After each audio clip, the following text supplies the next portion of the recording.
Hello बच्चों, good morning. पिछले class में हम लोग बिजनेस कम्युनिकेशन के डिटेल सिलेबस के बारे में देखे थे। आज हम लोग बिजनेस कम्युनिकेशन के इंट्रोडक्शंस और उसके एलिमेंट के बारे में पढ़ेंगे। जो इंट्रोडक्शन यानी परिचय।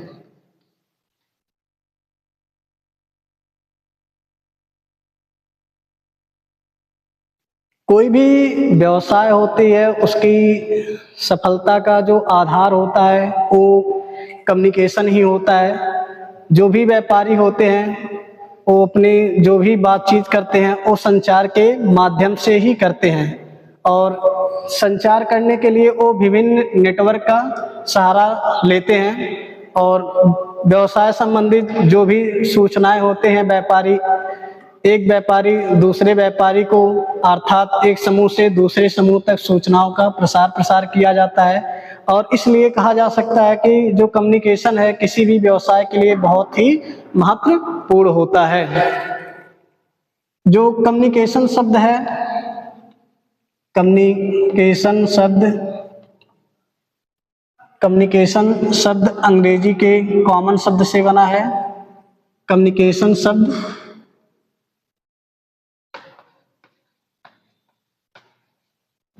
अंग्रेजी के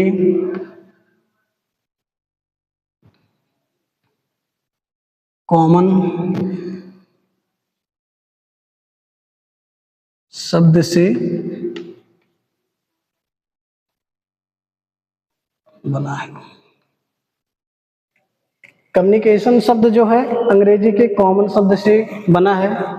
इसकी जो उत्पत्ति जो हुई है लैटिन भाषा के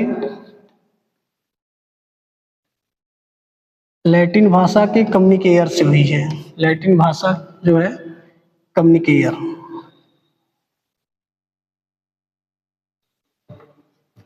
कम्युनिकेयर से हुई है। यानी कम्युनिकेशन शब्द अंग्रेजी के कॉमन शब्द से बना है, जिसकी उत्पत्ति लैटिन भाषा के कम्युनिकेयर शब्द से हुई है। और इसका जो अर्थ होता है एक समान। इसका जो अर्थ होता है एक समान।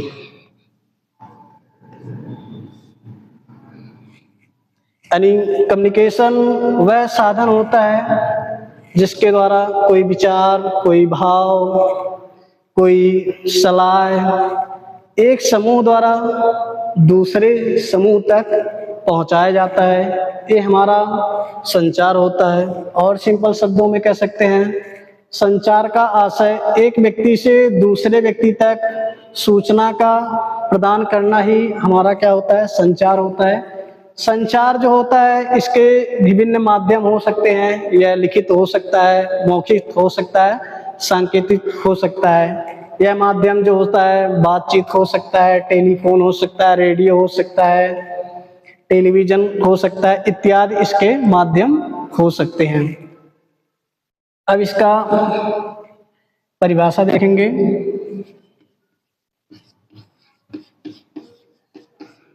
जो राइटरों ने कुछ परिभाषा दिया है, जिसमें लुईस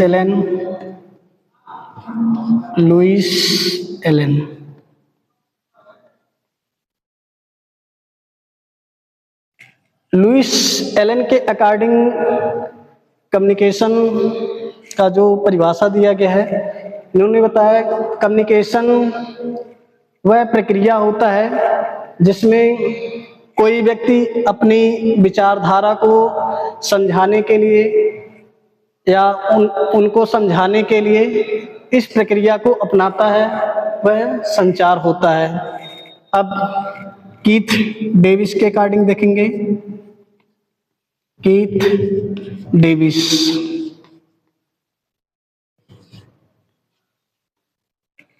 डेविस ने यह बताया कि संचार का आशय संदेश को या भाव को दूसरे तक पहुंचाने की प्रक्रिया होती है।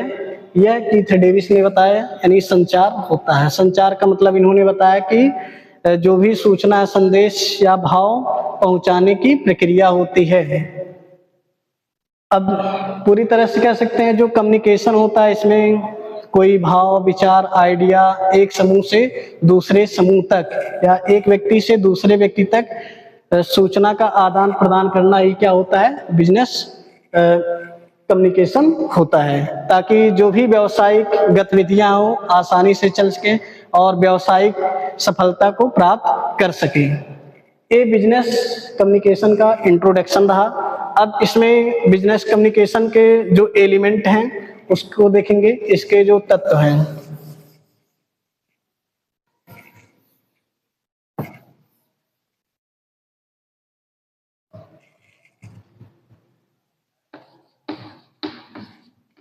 संचार के तत्व, element of communication, element of communication.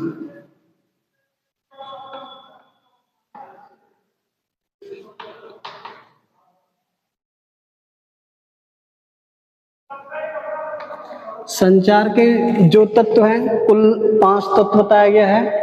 Element of communication जो है वो 5 है। अब एक एक के बारे में जानेंगे। इसमें जो है सेंडर पहला, यानी प्रेषक।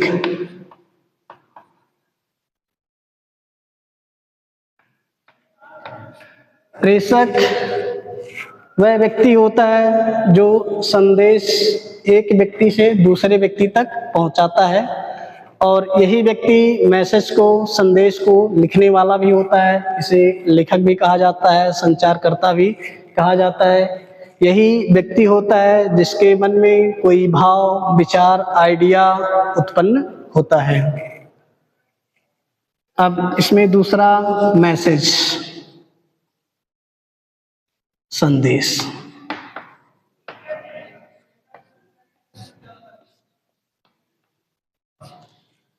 जो मैसेज होता है ये संचार की जो होती है विषय वस्तु होती है, यानी प्रेषक के मन में जो भाव आया, विचार आया, जो आइडिया आया, जो सलाह आया, वही हमारा मैसेज होता है। यानी इसमें कोई बात हो गया, कोई संदेश हो गया, विचार हो गया, सलाह हो गया, निर्देश हो गया, सुझाव हो गया आदि। ये सब जो होते हैं मैसेज होते हैं। अब तीसरा चैनल, माध्यम।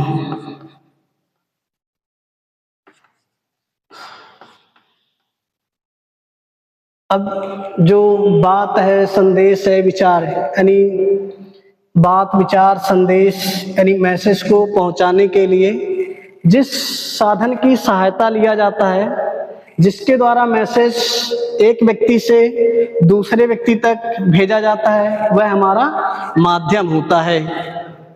यह माध्यम लिखित हो सकता है, मौखिक हो सकता है, सांकेतिक हो सकता है। यानी माध्यम रिटन हो सकता है, माध्यम लिखित, मौखिक और सांकेतिक हो सकता है।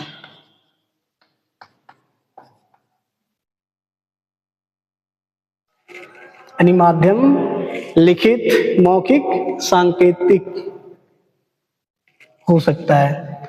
अब चौथा इसका तत्व है रिसीवर।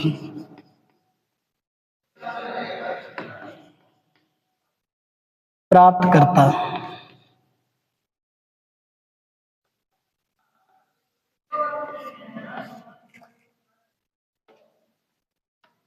प्राप्तकर्ता वह व्यक्ति होता है जो किसी सूचना को प्राप्त करता है। यही व्यक्ति जो होता है संदेश को सुनता है और सुनकर उसके अर्थ को कोडिंग करता है। यानी रिसीवर वह व्यक्ति होता है जो मैसेज को क्या करता है, प्राप्त करता है, वह क्या कहा जाएगा, रिसीवर कहा जाएगा। अब अगला इसमें है प्रतिपुष्टि, फीडबैक। फीडबैक, प्रतिपुष्टि।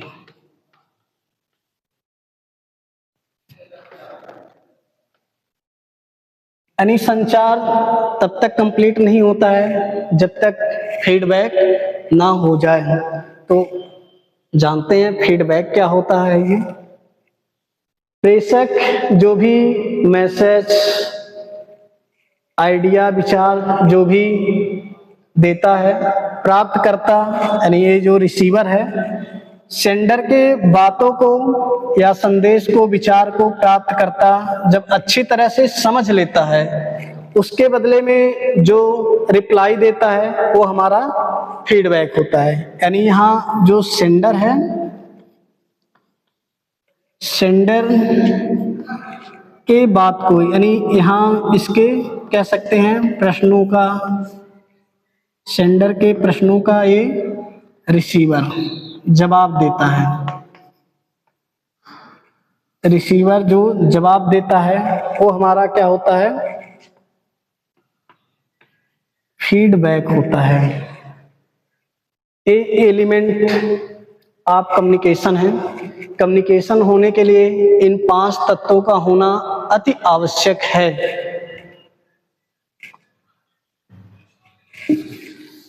चलिए आगे अब इसके फीचर्स के बारे में देखेंगे। इसकी जो विशेषताएं होती हैं,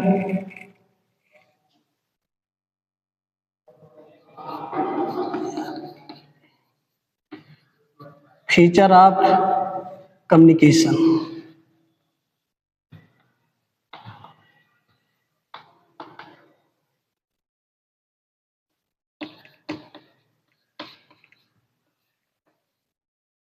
संचार की विशेषताएं।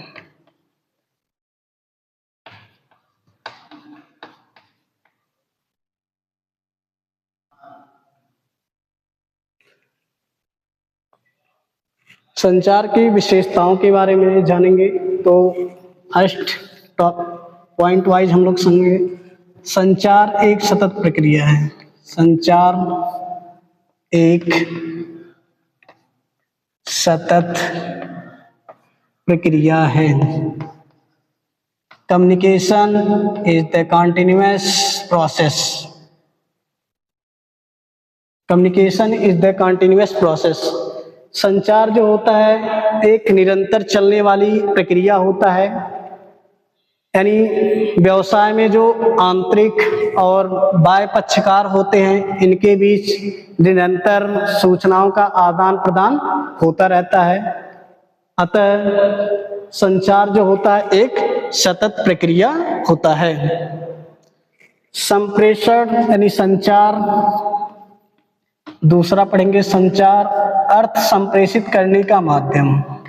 अर्थ संप्रेषित,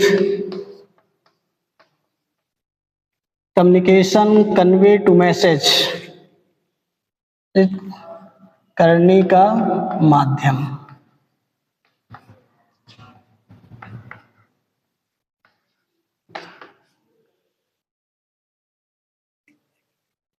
दूसरा विशेषता है संचार अर्थ संप्रेषित करने का माध्यम।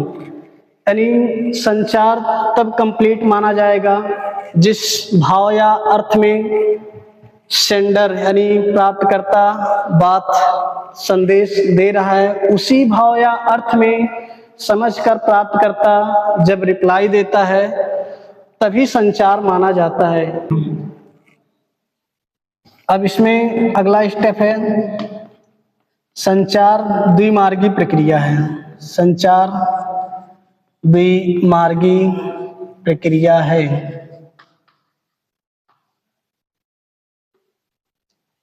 Communication is the two way process.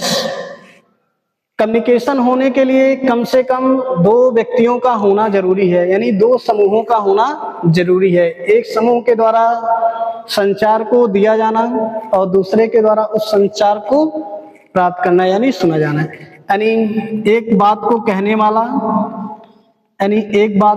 वाला और दूसरा बात को सुनने वाला,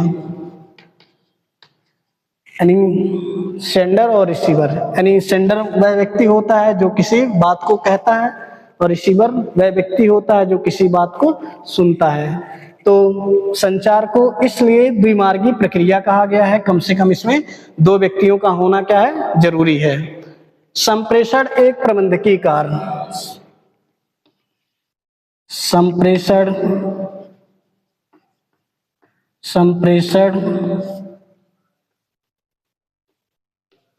संप्रेषण एक प्रबंधकीय कार्य। Communication is a managerial function, प्रबंधकीय कार्य। जो प्रबंधकीय कार्यों की आधारशिला होता है वह संचार ही होता है। संचार के ही द्वारा जो भी प्रबंधकीय कार्य हैं, चाहे वह प्लानिंग हो, चाहे वह निर्देशन हो, चाहे वह अभिप्रेरणा हो, नेतृत्व हो, इत्यादि के कार्यों का कुशलता पूर्वक संचार के माध्यम से ही किया जाता है। अब अगला विशेषता देखेंगे, संचार के विभिन्न माध्यम, डिफरेंट टाइप ऑफ कम्युनिकेशन। संचार के विभिन्न माध्यम,